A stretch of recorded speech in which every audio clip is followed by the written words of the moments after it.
Woman sends her husband to the doctor because he has erectile problems. She comes home with a bottle of pills. Wife asks, "So did he give you Viagra or Cialis?" Guy says, "Neither, he gave me really strong diet pills." Wife says, "That's weird. Why would you have to take diet pills?" Handing her the bottle, the man says, "They're not for me. You take one at breakfast and one at bedtime." Brought to you by edjokesonme.com. I had to apologize to my friend for making fun of his erectile dysfunction. I said, "Hope there are no hard feelings." Brought to you by edjokesonme.com. A young man and his new lover go to bed together for the first time. Before we begin, he says, "I must confess I suffer from erectile dysfunction." She smiles as she removes her blouse.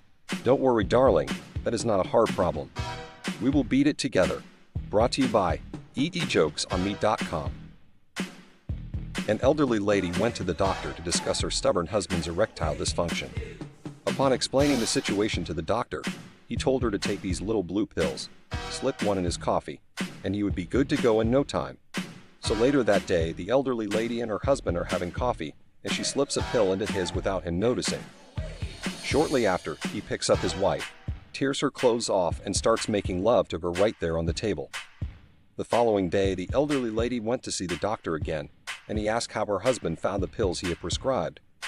"Oh, they work wonderfully," she said.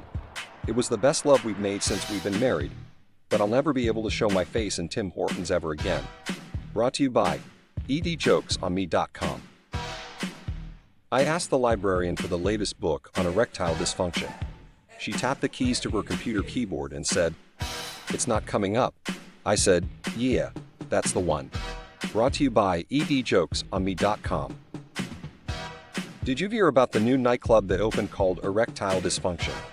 No, I'm not surprised. It was a complete flop. Nobody came. Brought to you by edjokesonme.com.